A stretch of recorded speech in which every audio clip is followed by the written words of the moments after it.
Hello, my dear friends.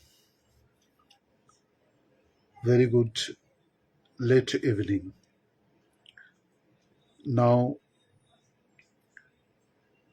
I'm going to share amongst my music lovers exclusively who those are connected with the Hindustani Marg Sangeet, Indian classical music. In the past, I shared few great maestros, Vijay Indian classical musicians' autobiography. Now, I was going through the autobiography of Pandit Vishnu Narayan Bhatkhande. Now, I decided to share the autobiography of Maestro, the legend Pandit Vishnu Narayan Bhatkhande ji. First of all, I love to share a brief sketch, life sketch.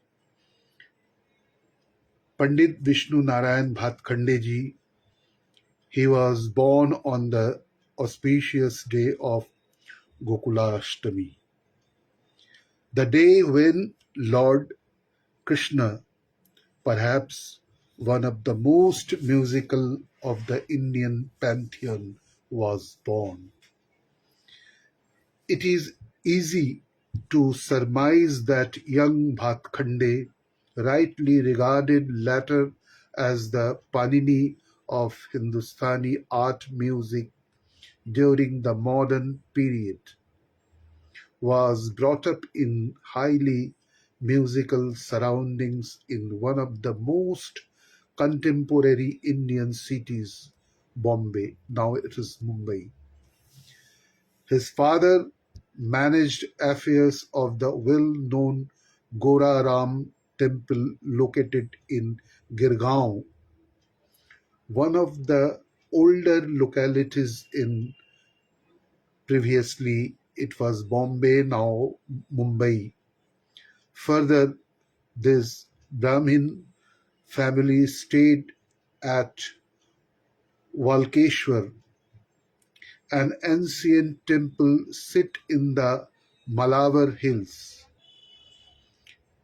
an area heavily populated by the wealthier merchant class of the growing city. It is noteworthy that music was abundantly and ritualistically used in the temples.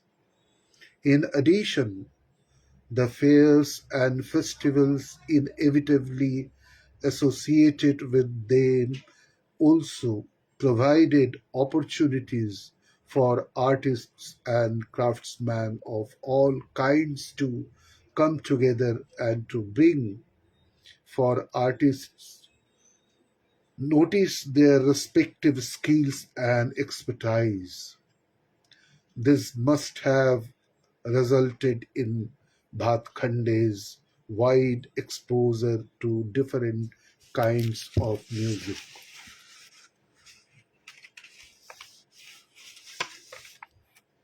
Around 1875, as a 15-year-old schoolboy, Bhatkhande began learning sitar from Sri Vallabhbhai Gopalgiri, a blind, well-to-do Bhatia gentleman, and Bua Damulji, both reportedly disciples of Pandit Pannalal Bajpayee of Banaras. The sitar training continued for about 3 years. In addition, it is also important to note that through Sri Jivan Lal Maharaj, a sectarian guru of the Bhatia caste, Bhatkhande began to develop serious acquaintance with the musicological literature. This fact is of central significance at Bhatkhande's lifetime work, and pioneering achievement was his substantial, though selective, contributions to the theoretical studies of Hindustani art music. Now, one of my friend, Mr. Amar Rai, he is also watching. Thank you, Mr. Amar Rai. Sri Jivanji Maharaj was also a disciple of Pandit Pannalal Goswami, a reputed sitar player whose Nad Vinod is one of the musicological texts of the modern times. By the time Bhatkhande graduated and completed law studies in the year 1887, he had become a proficient sitar player. Two emerging facets of the situation then obtained in the region deserve attention. Apparently, sitar was a popular instrument in Maharashtra, and secondly, higher castes were clearly and closely involved in music and music education.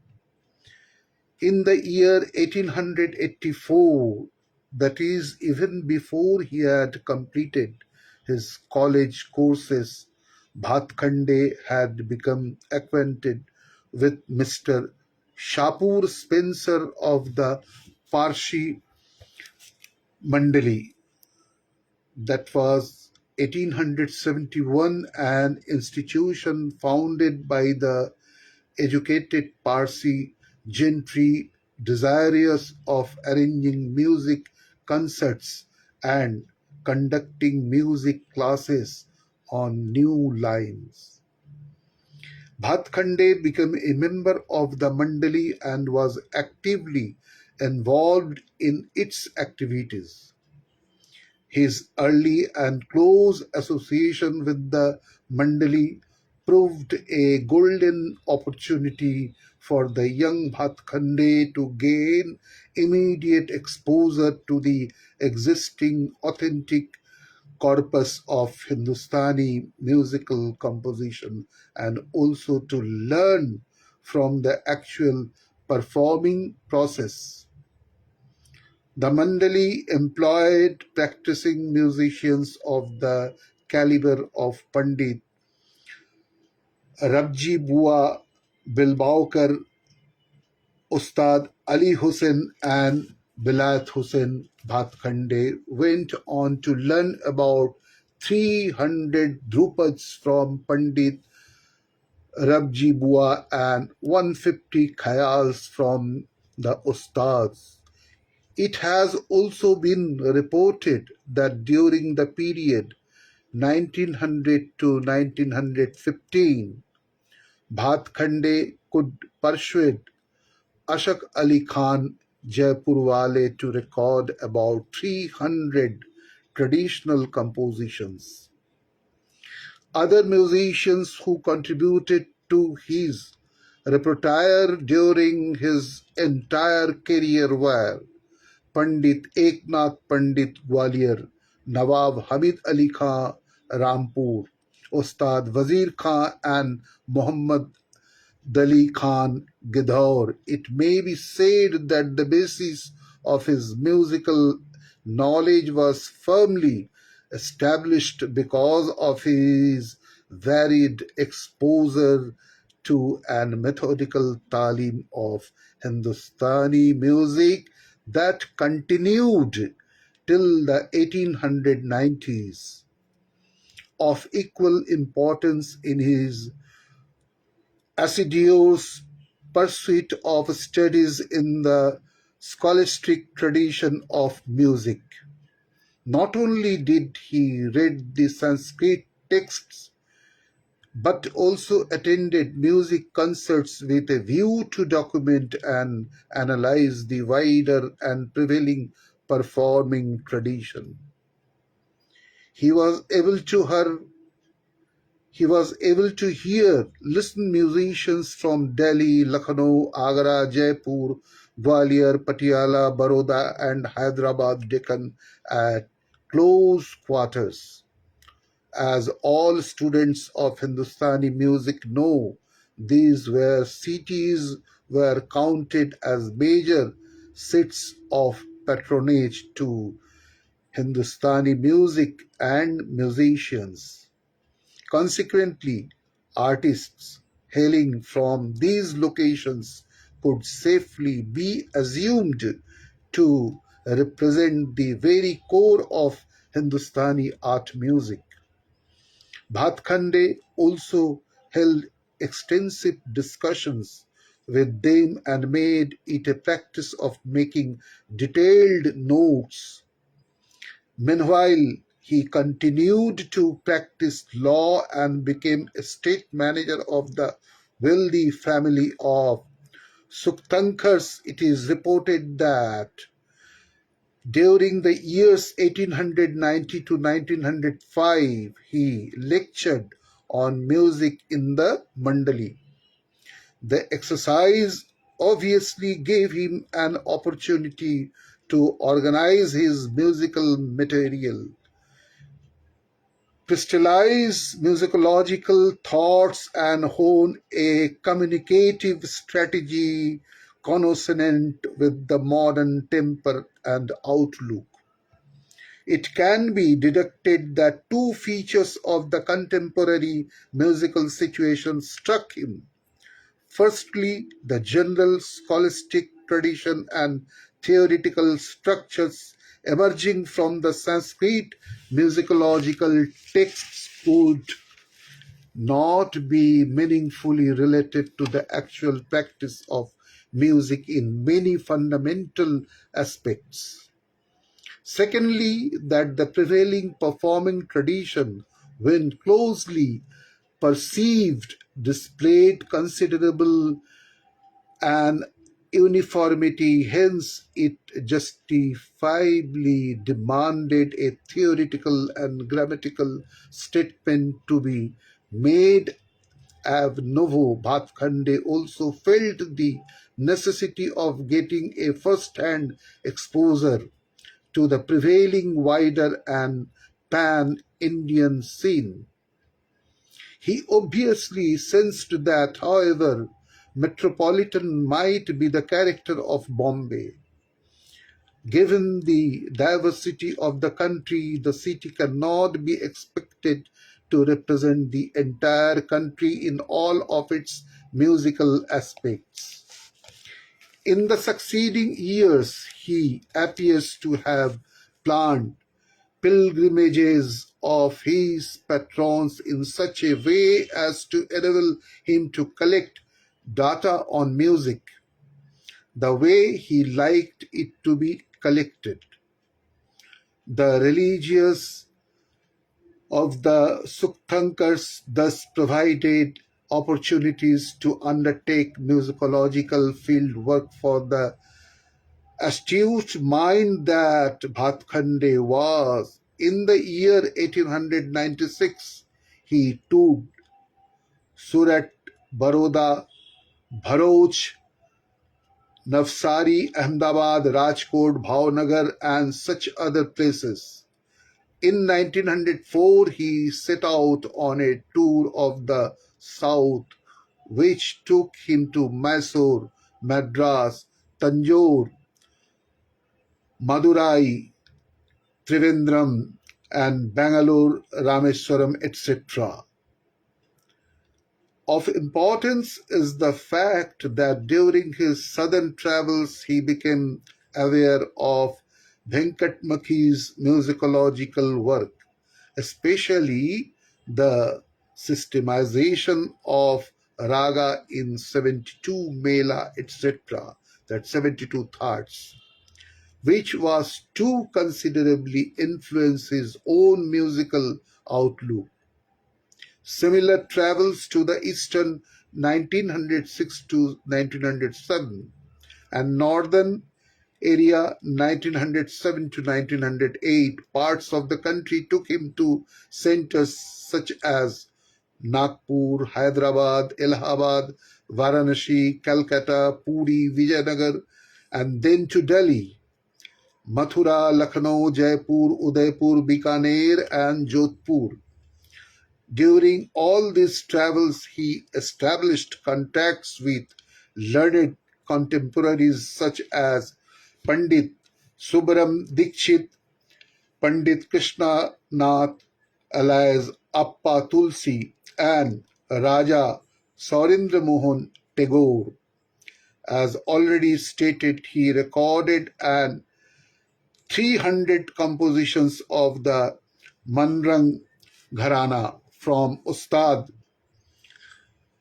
Ashik Ali and Ahmed Ali of Jaipur in the year 1906 to 1907.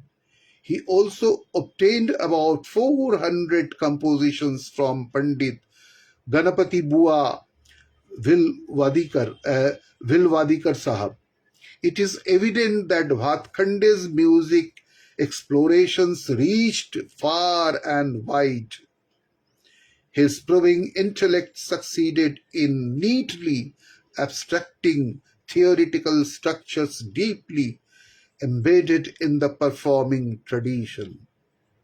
By 1910, his views on grammatical structures, historical evolution, performing norms, and aesthetic criteria relevant to Hindustani art music were all crystallized. In this connection, following events from his life are worth considering. In the year 1898, he undertook the responsibility to train Vadilalji Shivram Nayak, who was working as a successful composer for a Gujarati dramatic troupe. Vadilalji had approached Pandit Bhatkhande to acquire scientific training in Hindustani vocal music. Bhatkhande's responses to Carnatic music in his tour of the South, that was in the 1904, indicated that he had already evolved a method of comparing musical cultures, notating salient differences which working in the field. In fact, he followed a questionnaire consisting of 36 questions to draw a comprehensive profile of practicing musician, including the system of music and musicology he followed and his knowledge, conscious and unconscious, in the wider musical perspective. By 1910, Srimalaksha Sangeetam, Bhatkhande's treatise in Sanskrit, was almost complete. In fact, examples of codification in these treatises were published under the title Swarna Malika, thus underlining correspondence between theory and the musical material on which it was based. In the same year, he also left practicing law. Though the career was reportedly proving reasonably lucrative, and devoted himself entirely to the writing, teaching, theorizing, and organizing activities, all related to music. His influence expectedly crossed regional boundaries. Due to his industry, analytical approach, and ability to convey ideas in English, the language of modernity and wider linkage, Bhatkhande could establish an easy rapport with two major constituents, namely the enlightened princes and the new educated gentry of the modern British India. These were the classes intensely interested in revitalizing Indian culture and establish its greatness in the Occidental eyes. Hence, they willingly came forward to offer affection and patronage to literate performers, but Bhatkhande won their respect and admiration on account of his deep learning and impressive presentation of the Indian case. He became a spokesperson as well as the leader of new movement in music.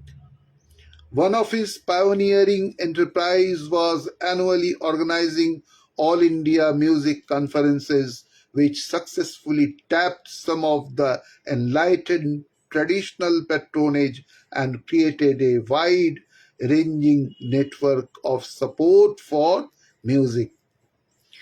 It is indicative of his modern temper that Bhatkhande advocated discussion, dialogue, and conference as the proper mechanism to arrive at a consensus about the nature of raga and such other technical issues.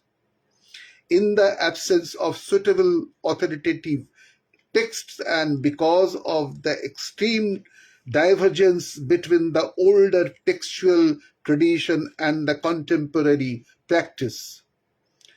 He obviously considered the modern democratic vote ideally situated for the purpose. These were the organized the conferences also showed, and he was keen on building up a new patronage to music. One more friend, music lovers, Devashish Kundu is watching. Thank you, Mr. Kundu. Conferences in Baroda 1916. Chief Patron Maharaja Saijrao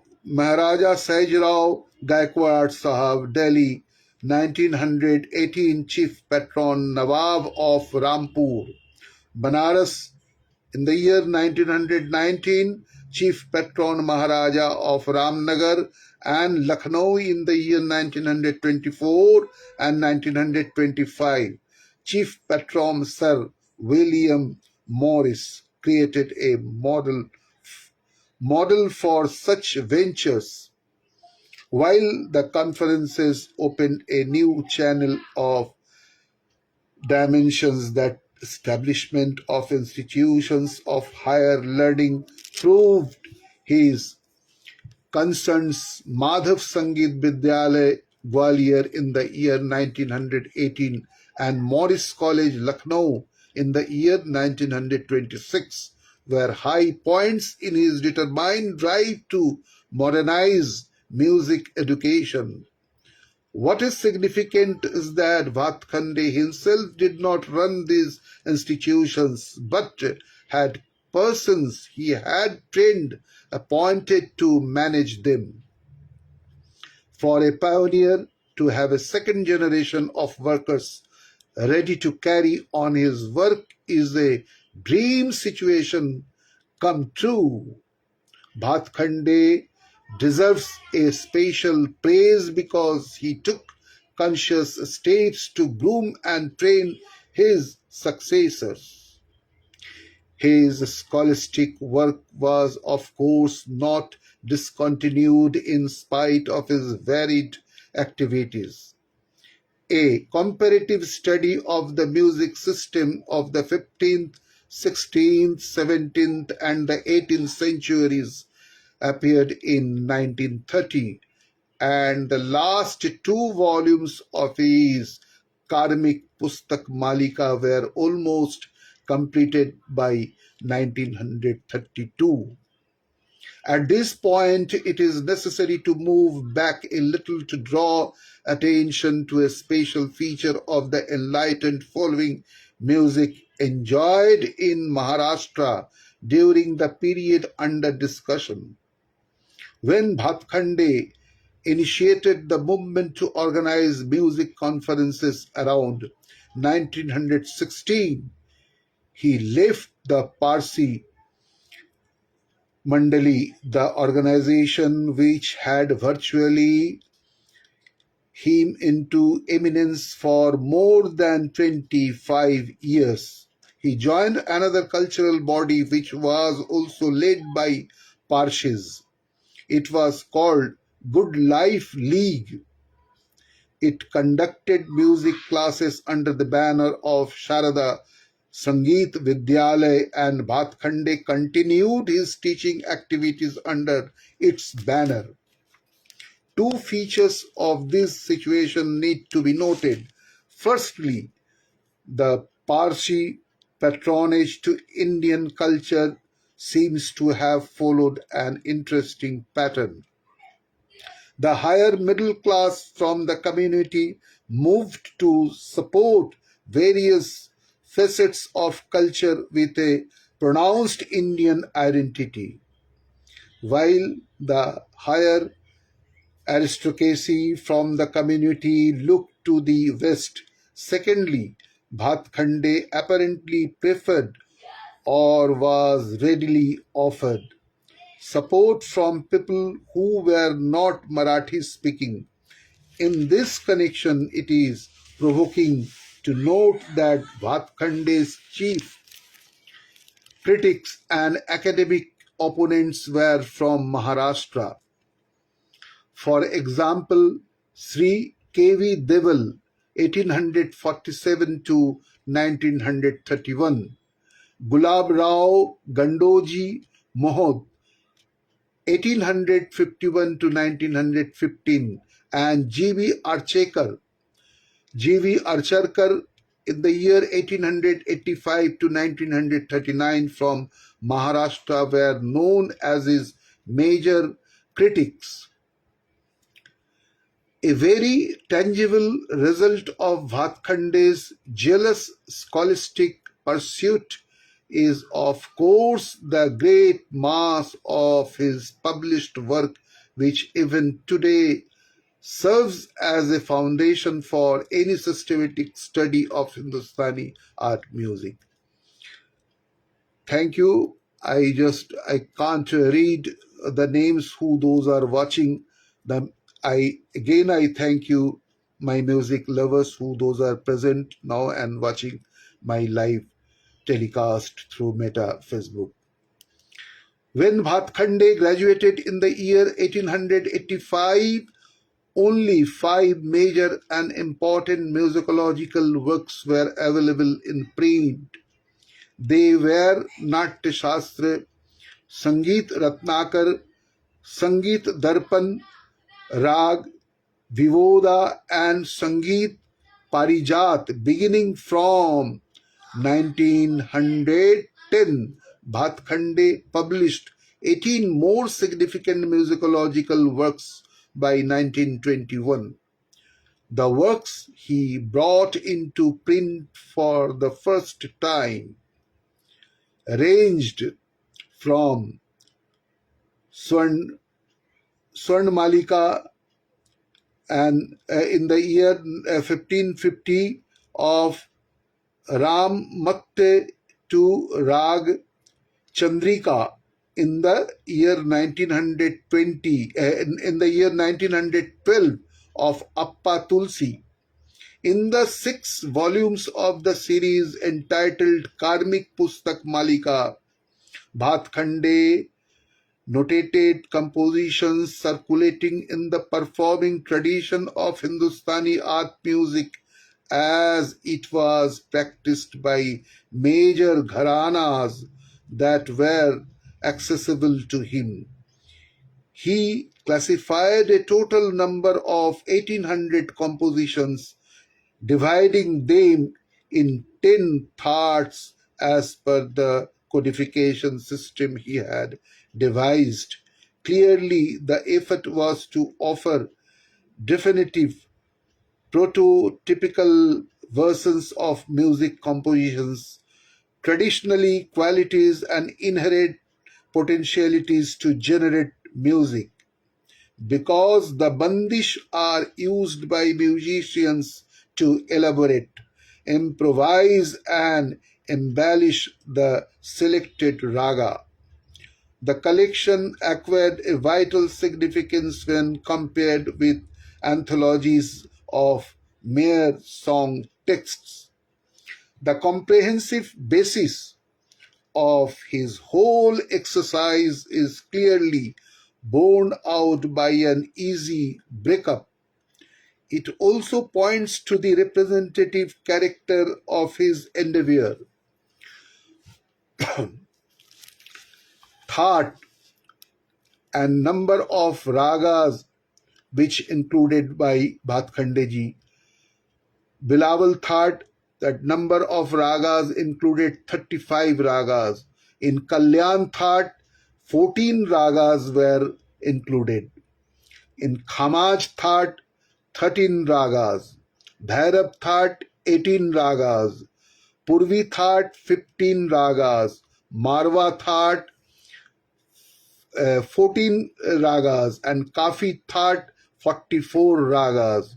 Asavari thought 14 ragas. Tori thought 17 ragas, and Bhairavi thought 7 ragas.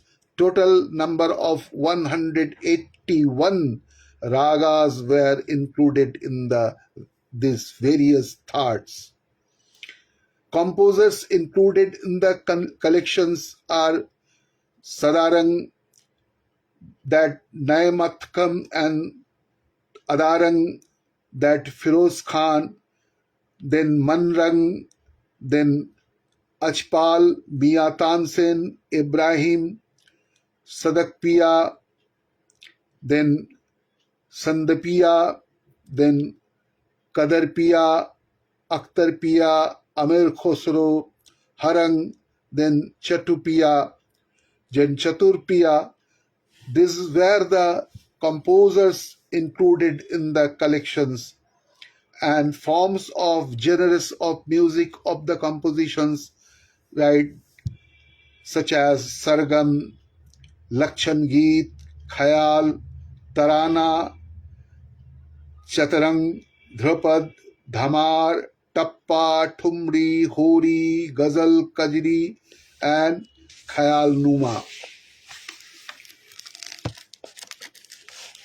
In the languages of compositions such as Hindi, Braj, Rajasthani, Punjabi, Urdu, Sanskrit, Farsi, Bundeli, Pushto, and talas were included, such as Dadra, Jhaptala, Ektal, Trital, Teura, Surtal, Chautal, Dhamar, Dipchandi, Tilwara, Punjabi, Ara Chautal, Jhumra, Rupak, Gajjhamp, Shikhar, Mat, and Brahma. There were 18 talas were included. It is interesting to note that he appears to have followed a three-language in publishing his own work. He resorted to Sanskrit and the associated tradition of Sanskrit musicology for structuring and publishing his erudite codification of Hindustani art music.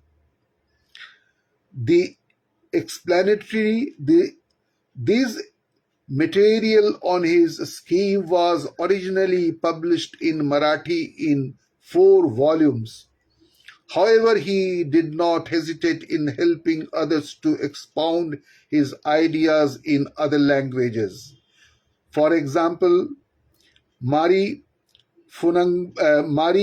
Phunagnath and in the year 1913, written by Thakur Nawab Ali Khan of Akbarpur, echoed Bhatkhande's influence to a large extent. Published in Urdu, this work retained an immense reference value for Hindustani musicians from northern India who did not know either Marathi or English. Pandit Bhatkhande was also involved in an important publication entitled Sarod Avesta by his disciple Sri Firoz Batliwala, the translator of Bhatkhande's Swarn Malika in Gujarati.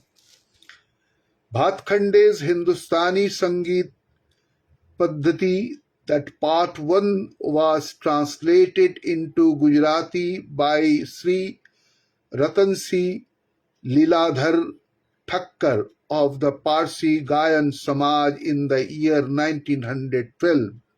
Bhatkhande's selection of pen names also suggests a deeper purpose. The Sanskrit writings came under the name of Chatur Pandit, a clever, learned man. The explanatory writings were cast in a question-answer format, and the provider of answers was named Pandit Vishnu Sharma, a name with unmistakable echoes of the well-known Panchatantra, a work designed to turn fools into wise men. One other pen name used very sparingly, and Bharadwaj, a major composer of samas in Vedic music. It appears that Bhatkhande was not much enamored with the idea of publishing a magazine on music. He rather chose to concentrate on creating fundamental literature on music. Shunning the topical, he preferred to regard the strictly contemporary as of secondary importance. Bhatkhande's concern for music education is forcefully brought home by his attention to developing pedagogic aids. The 24 Geet Malika booklets, digests of Tal in the year 1911 and Rag, that 1921, or his active collaboration with the Bombay Municipal Corporation in preparing textbooks on music, are notable instances. Equally significant are examiners' reports that Bhatkhande submitted to the authorities of Madhav Sangeet Vidyalaya during the years 1920 to 1932. The reports now available in print certainly rank high in incisive analysis and attention to details. It is not a coincidence that at the end of Sri Malakshageetam, Bhatkhande avers that his attention and intention in writing the books is to create good teachers and not to earn money. Now, regarding disciples, as is to be expected, his disciples were from many areas of the country, and they were obviously attracted by different aspects of Bhatkhande's work. Shri Shankar Rao Karnar, Pandit Vadilal Nayak, Pandit Raja Bhaiya Poochwale, Pandit S.N. Ratanjankar, and Srimati Khurshid Homji were some of the notable disciples, and they made their own respective impacts. For example, Srimati Homji with the industry name Saraswati Devi, had the credit of being the first female educated music composer for films in Hindi. Sri Karnar was Bhatkhande's confidant, and the latter used to send a copy of each of the compositions, newly acquired or processed, to Sri Karnad. Pandit Vadilal worked in Gujarat, and he, along with the Ratanjankar, could be said to have carried on Bhatkhande's torch. Pandit Rayabhaiya was a performer, teacher, and successfully created a place for himself as a musician, well versed in nuances of one of the major performing tradition, namely Gwalior in Hindustani art music. Bhatkhande's general theoretical perspective, Bhatkhande's revolutionary and pioneering work understandably aroused keen and considerable controversies in performing as well as academic communities.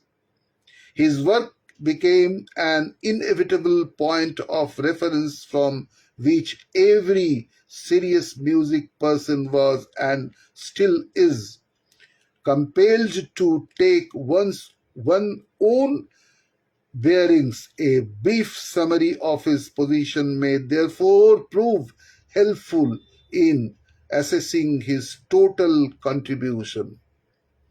The basic tenets of the Bhatkhande's ideology or doctrine vis-a-vis Hindustani art music can best be stated on the basis of his four original published volumes of Hindustani Sangeet Paddhati, published in Marathi during the period 1910 to 1932. In addition to discussing the strictly grammatical theoretical issues pertaining to Hindustani art music, he also made some pertinent comments, statements that shed light on the intellectual and cultural aspects of the recent and the living Indian past that the 19th century represents. Grammatical system, that grammatical system, the main thrust. What were the major thrusts or orientations of Bhatkhande's in investigating into the Hindustani musical behavior in spite of his references to history, sociology, psychology, aesthetics, philosophy, or mythology as related to music? Is it possible to say that his work yielded grammatical results, but that he was under the sway of the 19th century of setting up exact sciences on the model of natural and physical sciences? It is notable that in one place he clearly states that questions such as origin of music belong to the domain of history, and they are not perhaps highly relevant to understand the contemporary music of the Hindustani rag, though the rag concept as such has a history. He repeatedly stated that the system of music which he was propound in afresh was for the contemporary classical music which enjoys no connection with the ancient texts dealing with music. With this view, he also emphasized that he was not going into the history of music but dealing with the grammar operating in music. In fact, he admits that since his discussion confined to vocal classical music, he has narrowed the traditional definition of music, which consists of vocal, instrumental, music, and dance. He was also skeptical of the usually given historical accounts of Indian music because they heavily relied on myths, legends, etc. Of course, he wrote on the historical aspect of the music he was codifying, but that came later.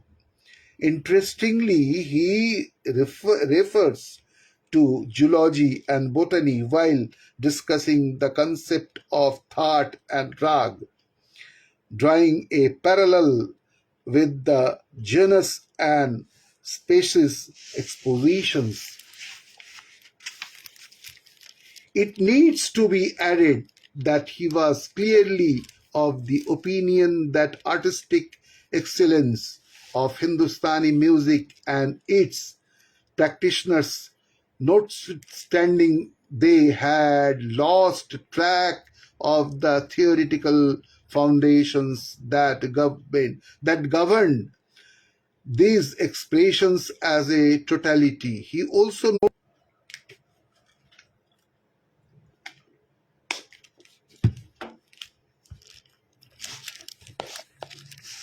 at times one wonder whether he believed in the general formula of having one notation and one classical music for it.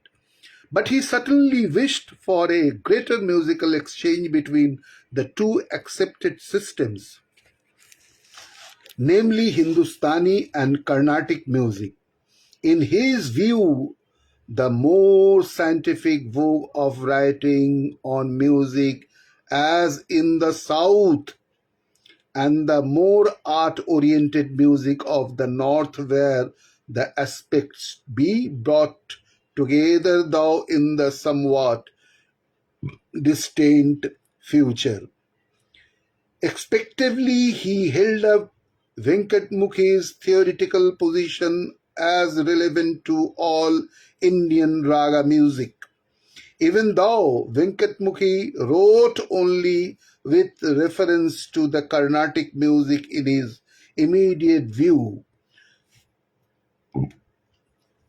Bhatkhande seems to give a half note to the position that this happened because music became a preserve of the Muslim musicians who had no access to the ancient tradition. Very logically, he goes on to say that there is no reason to believe that even Tansen and other legendary musicians enjoyed musicological knowledge. Finally, he nonchalantly and stated that Hindustani music is new hardly 200-250 years old. Bhatkhande, the astute reader he was of the dynamics of the scholastic tradition, clearly saw and noted that the method of the ancient texts was no more followed, and that every system and aim is finally to systemize music of his own times.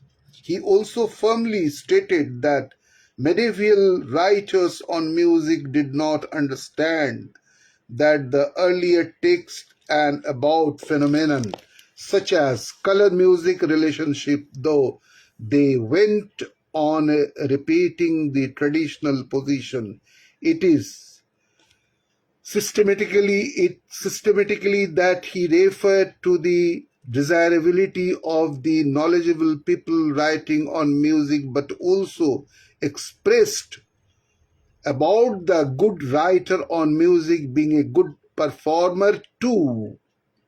Of interest is his suggestion that modern musicians should explain what they are to present before the actual performance in order to propagate the proper knowledge of music. Now, primacy of the contemporary music behavior. A major governing concern of Bhatkande's exposition of anything music related is to continuously refer to the actual musical behavior around. He is, in other words, practical and prefer to live in the present even at the risk of beginning aspects that may not be complementary to India, Indians, and Indian music. For example, in spite of the overall priority that vocal music enjoys, he states that instrumentalists' exploration of melodic themes in much more detail than what the vocalists try to do. He is ready to note how the Dhrupad practitioners blame Khayal singers and how the latter do the same in the case of instrumentalists, especially the players of string instruments, for distorting the purity or authenticity of raga. He points out that the prevailing tendency is to put forward an obscurity of musical content or difficulty in rendering as a criteria of musical excellence or high quality. In his practical best, we notice how he advocates heightening or lowering the fundamental provided by the tanpura, etc., depending on the pitch ranges required to be explored in the music making concerned. His observations that some musicians prefer to render raga Gaur Sarang in the early hours of the night due to its Vadi indicates his close attention to the actual practice of music.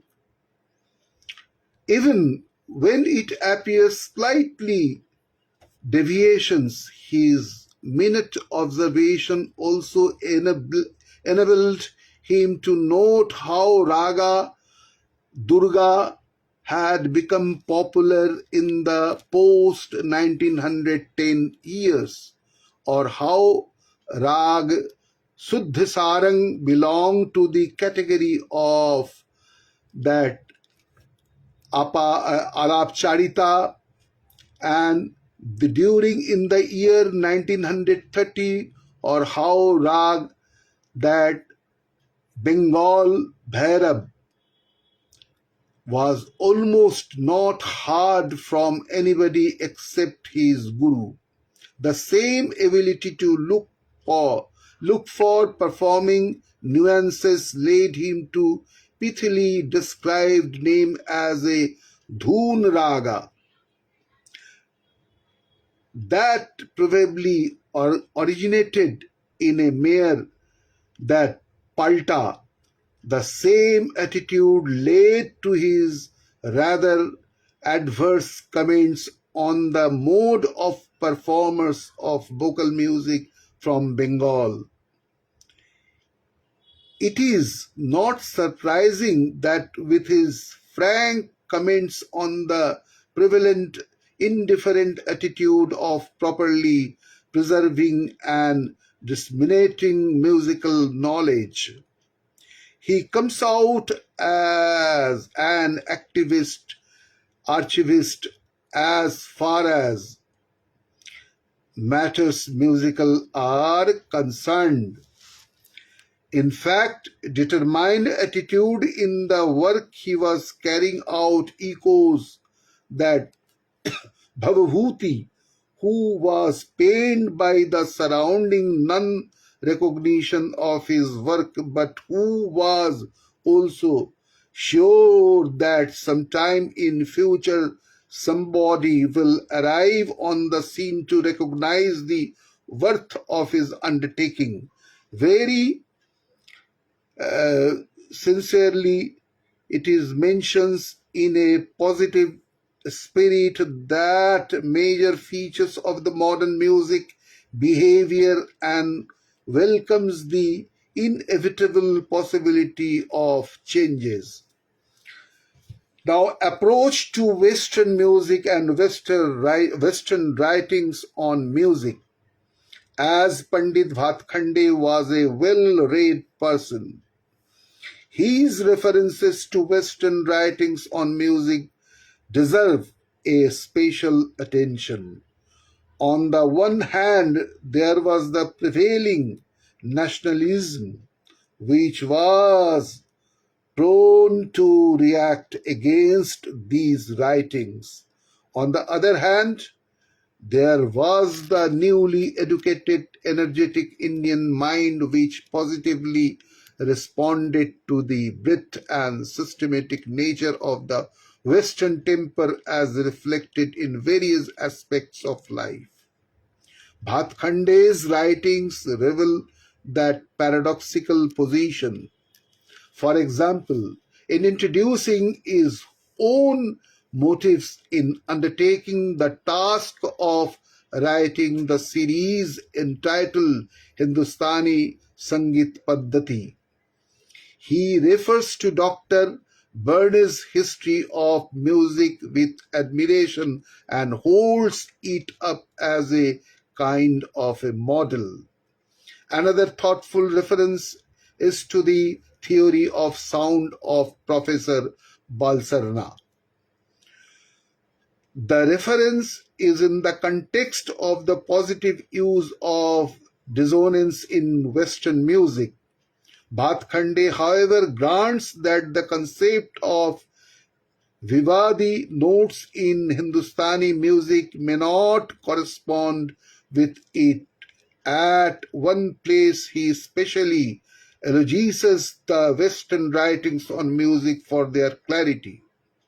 While discussing the phenomenon of Suti, he expectably refers to Halmos and Ellis, authors in the forefront of thinking on musical intervals and such other issues.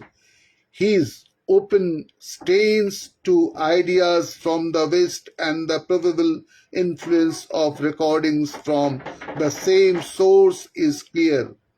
Similarly, he is undergoing in admitting to the import of southern ragas to stage music. He states that though he has not been abroad, he welcomes features of Western music such as descriptions of nature, the spirit of bravery and vigor of musical expression, and the notable abundance of instrumental music. It is not surprising that in the last volume of his theoretical exposition, he retreats his awareness of the Western progress in music. He specifically lists the development of the instruments and their music, advanced choral music, and the Western female dancers, study of Indian dances and their introduction of innovations in them. In this context, he also goes on to firmly state that musical nationalism in music is not to be understood as purity. His views on notation of music indicate he welcomed the thorough Western approach in this respect. He deplored the half-hearted manufacturing of notation methods in which ancient Indian musicians were somehow sought to be accommodated, adding that no notation can be an exact copy of the actual rendering of music. He lauds its role in perceiving music as also in the capacity to provide knowledge about how music was practiced at a particular point of times. It is an interesting nuance that he defines the phenomenon of Swar Dhyan in such a way that it seems close to the Western concept of absolute pitch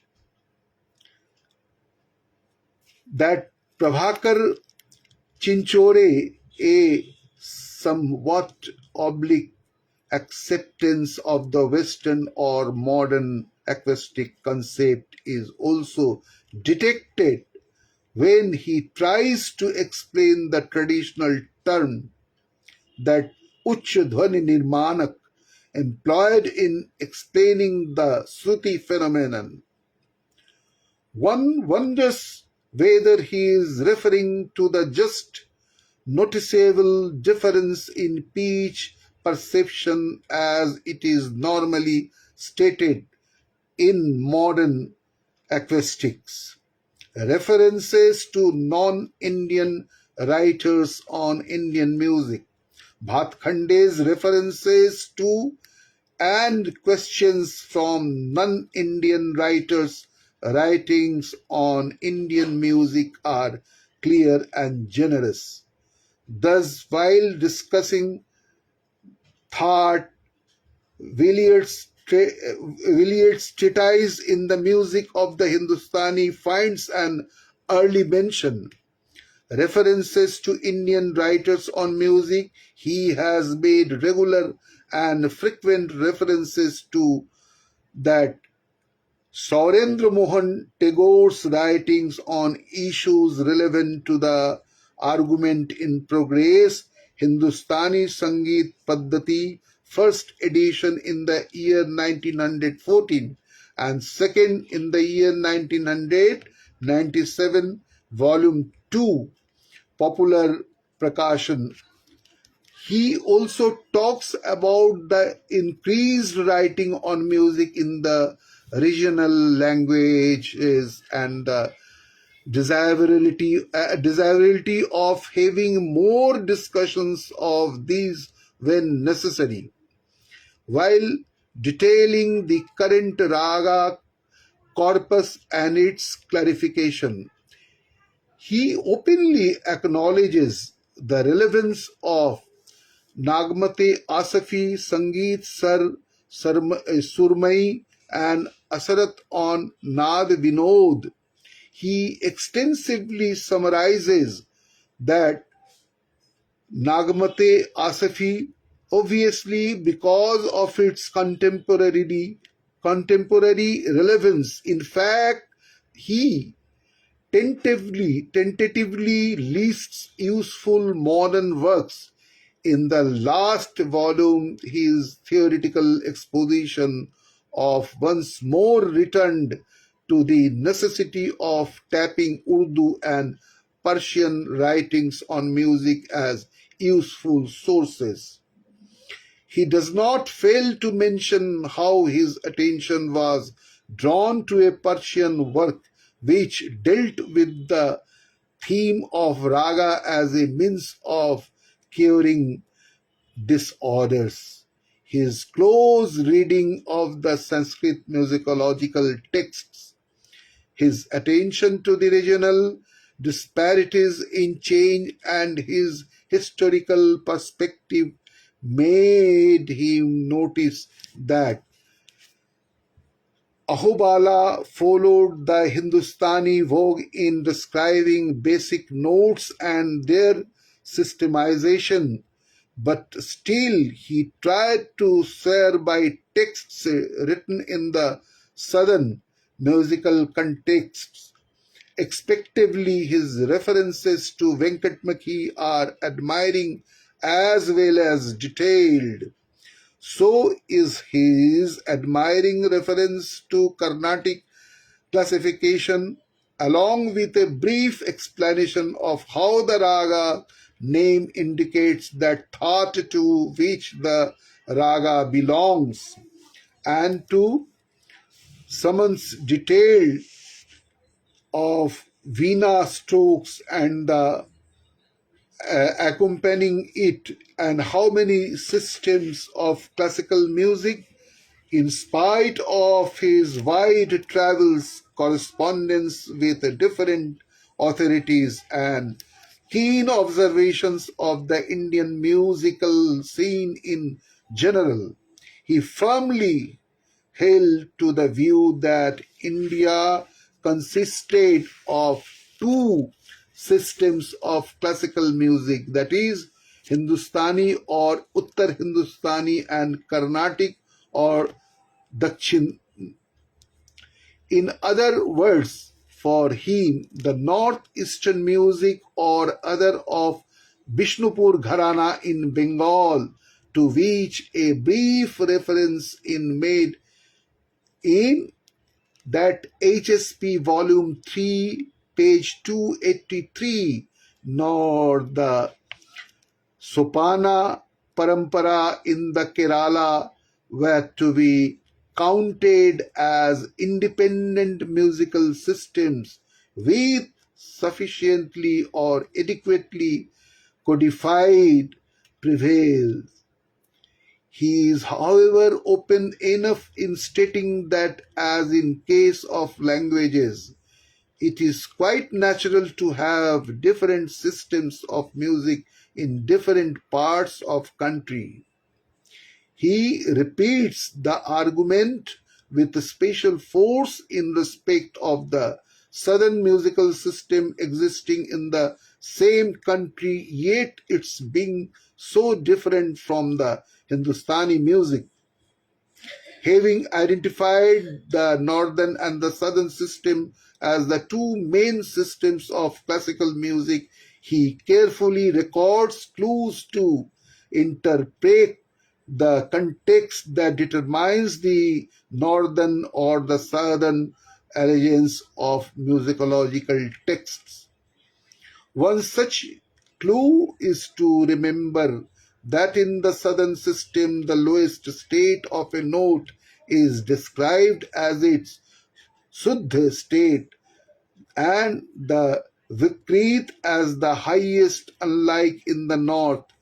It is with a refreshing opens that he also suggests the desire that Hindustani system should incorporate elements or features from the southern system wherever relevant.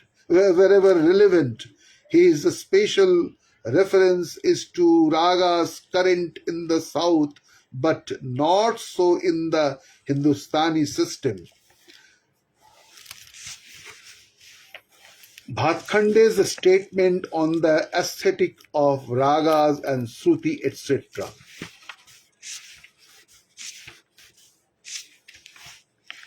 At the outset, Bhatkhande readily grants that ultimately the criteria or the capacity of a raga to offer entertainment is determined by or is dependent on the society concerned.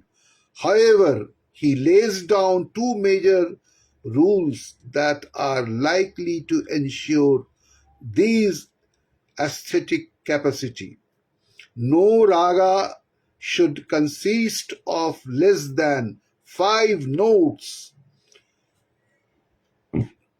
No raga should exclude both madhyam and pancham notes in its scale. Incidentally, it should be remembered that for the first rule or criterion, there is a long musicological tradition from Matanga onwards. In a non-technical manner, Bhatkhande briefly summed up the stages in which performers appear to arrive at valid conclusions with an aesthetic orientation. He argues that even the illiterate musicians learning from their experienced gurus ustad initially achieve mastery could technical aspects such as good voice, effective projection, and impressive technical virtue technical aspects or a technical system. In view of this identification of the sequence in learning, it is not surprising that he himself took care to give a brief but detailed description of how to practice. To do the riyaz, he pointed out that as the compositions which the disciples learnt from their guru are inherently and qualitatively reach their presentations based on these are appreciated. Thus, the performers arrive at a judgment of taste, and through them the society for which they perform also arrives at viable aesthetic criteria. Bhatkhande is firm on treating the Sruti phenomenon as not being highly relevant to the Hindustani music as practiced in the modern times. He states the basic problem about the Sruti phenomenon and proceeds to extensively summarize that Sarangdev's position. Further, after quoting relevant passages from the early text about the Shruti Swar relation, Gram and Murchana, he clearly concludes that these and other related concepts, if widely and selectively referred to, enjoy merely historical importance, and music as conceived and presented in the modern period will not benefit from their discussion. In his opinion, complete disagreement about fundamentals in among the authorities themselves and a kind of circulating of argument about critical issues render the entire debate of little practical significance. He also makes a significant theoretical point that authors or authorities need to be interpreted in the perspective offered by their times and terminology. He held the firm view that the modern way of microanalysis of the Shruti exposition was not of any significance to the early writers because they were more interested in the raga system, and they obviously facilitated by the exploration of the 12 notes system. He did not feel it necessary to resort to the Shruti aspect to explain the performer's use of notes with slightly higher or slightly lower values.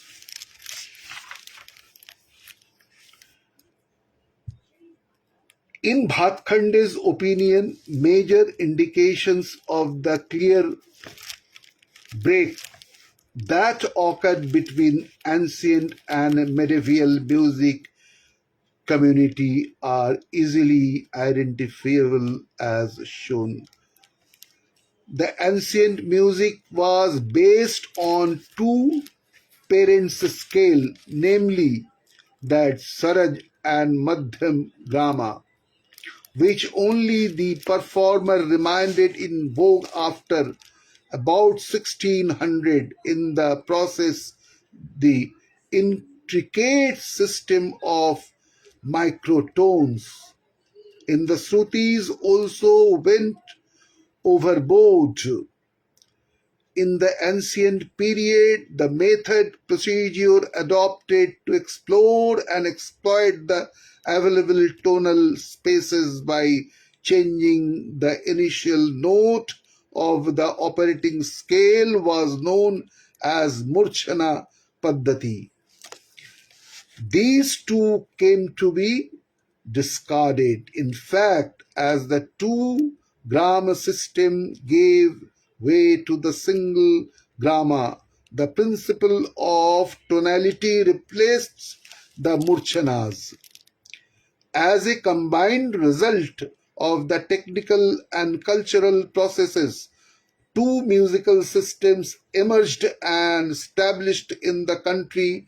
The Hindustani system accepted a 12-note division of the gamut, and the Bilawal Thaat are the basic Suddha frame in which notes Sahaj, Saraj and Pancham remain immovable. Jati and Gram ragas went out of circulation with the advent of the Thaat system. The method of evolving ragas from the Thaat frameworks assumed full control. During the course of time, Hindustani art music established many of its distinctive melodic features, such as ragas, vadi, sambadi principle, and the rag samya relationship. These features also marked a deviation from the ancient vogue. Carnatic system differs from the Hindustani system in all major respects, such as the basic accepted gamut, elaborations of techniques, modes of composition and compositions, the manner of evolving raga tala structures, and the use of embellishments and formation and presentation of genres. Despite the technical possibility of evolving 32 thoughts and 484 ragas in each thought, the contemporary Hindustani music can realistically be accommodated in a framework consisting of 10 thoughts. It is touching to read Bhatkhande already referring to his old age and the unfinished music related tasks in the year 1932. In fact, towards the end, in the same volume, he lists 15 specific items and demanded further work, and the catalogue needs to be read in the original as it suggests his wide vision and scholastic humility. Pandit Bhatkhande suffered a paralytic attack in the year 1933. His health continued to fail gradually and he expired on September 1937. Thus ended a glorious career of a modern mind in search of its music. Believing in the value of disseminating knowledge of music, he headed a band of educators whose watchwords were hard work and that he laid the foundation of a comprehensive system of music. The process, a tree which had displayed an erratic and confused growth. To this day, the tree continues to flower and ferocity, and contemporary minds can make sense of Indian art music because Pandit Bhatkhande made available a thought structure both firm and complex to match the prevalent performing reality. One may disagree with him or modify what he stated, but one cannot hope to understand Hindustani art music without a reference to his work. So, my dear music lovers and other friends who those are associated with me, so it was the brief autobiography and great work done by Pandit Vishnu Narayan Bhatkhande. I offer my floral tributes and deep respect to the lotus feet of the great maestro musician Pandit Vishnu Narayan Bhatkhande. Very good night, dear friends. See you again tomorrow evening.